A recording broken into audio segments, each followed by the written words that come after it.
शांति से। पूज्य आचार्य श्री का आगमन मंच पर हो चुका है, विराजमान हो चुके हैं। अब उनके आशीर्वचन को हम लोग सुनेंगे। तो मैं कह रहा था क्या कि संत पुरुष की आरसी संतों की ही देह, लखा जो चाहे अलख को तो इनमें लख ले। जैसे अपना चेहरा होने के बावजूद भी जब तक दर्पण का सहारा न लिया जाए तब तक अपने चेहरे का दर्शन नहीं हो सकता, अपने चेहरे का अनुभव नहीं हो सकता। उसी तरह से इस संसार में, पूरे सृष्टि में संत ही एक ऐसे महात्मा है, संत ही एक ऐसे पुण्यात्मा है, संत ही एक ऐसे महामानव है जो परमात्मा का प्रत्यक्षीकरण करने का एक आईना है। इसलिए यदि परमात्मा का साक्षात्कार करना हो तो संतों के चरण में आकर के बैठ जाना चाहिए, संतों की शरणागति ले लेनी चाहिए। तो आज का जो संदर्भ इस मंच का था, संत और सत्संग की महिमा। हम लोगों के बीच में ब्रह्म ऋषि महर्षि चतुरानंद जी महाराज एक सिद्ध संत के रूप में विराजमान हैं। वह इसलिए क्योंकि पूर्व परमाराध्य परम पूज्य सदगुरु महाराज का वरद हस्त परम पूज्य शाही स्वामी जी महाराज के ऊपर था। उद्गार में आकर के कहा करते थे कि शाही स्वामी जी मेरा हृदय स्वरूप है। और आज भी जगह जगह पोस्टर में, फोटो में लिखा हुआ रहता है पूज्य गुरु महाराज का हृदय स्वरूप। और उस हृदय स्वरूप परमाराध्य परम पूज्य शाही स्वामी जी महाराज का वरद हस्त अभी जो इस मंच के संचालक महोदय के श्री मुख से सुन रहे थे, और सुन क्या रहे थे हम लोग जानते ही हैं कि उनका वरद हस्त परम पूज्य आचार्य श्री के मस्तक पर पड़ा। और उसी गंगोत्री का प्रवाह, जो गंगोत्री का प्रवाह चलते चलते चलते चलते गंगा सागर तक जाती है, तो गंगोत्री में गंगा का जितना महत्व नहीं होता है उससे ज्यादा महत्व जाकर के गंगोत्री गंगा सागर में हो जाता है। उसी प्रकार से गुरु महाराज से जो गंगोत्री की धारा चली, वह चलते चलते हम लोगों के बीच में परम पूज्य श्री चतुरानंद जी महाराज के रूप में विराजमान है। इसमें डुबकी लगाइए, जीवन निहाल हो जाएगा। कहावत कही जाती है, गंगा सब तीर्थ बार बार, गंगा सागर एक बार। गंगा की धारा जहां से निकलती है वो गंगोत्री कहलाती है, और गंगा की धारा जहां जाकर के विशाल रूप ले लेती है वो गंगा सागर कहलाती, सागर से जाकर के मिल जाती है। अभी जो हमारे परम पूज्य आचार्य श्री हैं, इनके निर्देशन में संत मत का वो पताका फहरा रहा है।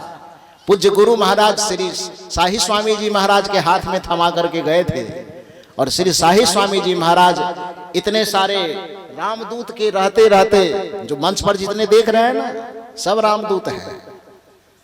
मैं इनके बीच में जब आता हूं तो सच पूछिए, संत उसी को संत वेश से नहीं होता है, संत सादगी से होता है, संत सरलता से होता है, संत विनम्रता से होता है। जैसे मिठाई की पहचान उसके रंग रूप से नहीं होती है, मिठाई की पहचान उसके मिठास से होती है। फूल की पहचान उसके देखने से नहीं होती है, फूल की पहचान उसके सुगंध से होती है। कुएं की पहचान उसके खूबसूरती से नहीं होती, कुएं की पहचान उसके निर्मल और शीतल जल से होता है। वृक्ष की पहचान उसके खूबसूरती से नहीं होती, वृक्ष की पहचान उसके फल से होता है। और मंदिर की पहचान उसके भव्य इमारत से नहीं होती है, मंदिर की पहचान उस गर्भगृह में बैठे देवता से होता है। उसी तरह से संत की पहचान ये वेशभूषा नहीं होती, संत की पहचान उसके हृदय का प्रेम और करुणा होता है। और उस रूप में यदि आप कहेंगे तो मैंने अभी तुरंत बताया कि 22 साल मुझे इस मार्ग में हो गया, ये मेरा 22वां वर्ष चल रहा है।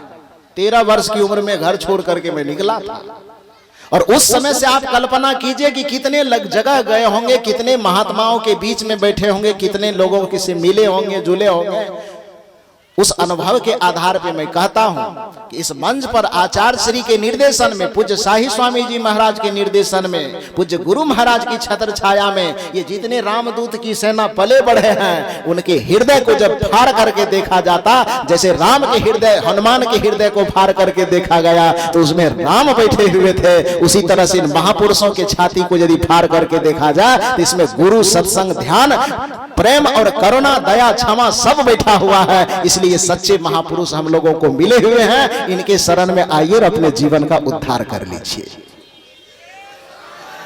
तो संत पुरुष की आरसी, संतों की ही देह, लखा जो चाहे अलख को तो इनमें लख ले। ये संत महापुरुष पाक्षिक ध्यान शिविर में तो आप लोग भाग लिए हैं। इस 2 दिवसीय सत्संग समारोह में ये मंच पर संत रूपी आईना हम लोगों के सामने बैठे हुए हैं। सौभाग्य है, आइए बैठिए और अपने अपने परमात्मा का दर्शन इन संत रूपी आईना में कर लीजिए। जीवन धन्य हो जाएगा, जीवन का उद्देश्य पूरा हो जाएगा और आवागमन के चक्र से सदा सदा के लिए मुक्ति मिल जाएगी। बस इतना ही निवेदन करके मैं आप सबों को बहुत बहुत धन्यवाद देते हुए आदरणीय ज्ञानी बाबा और हमारे बीच में बैठे हुए परम पूज्य अनुभव बाबा, इन दोनों का क्या कहना, वो मैं समय मिलेगा तो फिर मैं इसका वर्णन करूंगा। लेकिन जितनी बड़ाई की जाए इन दोनों महापुरुषों की, जितनी बड़ाई की जाए वो कम है।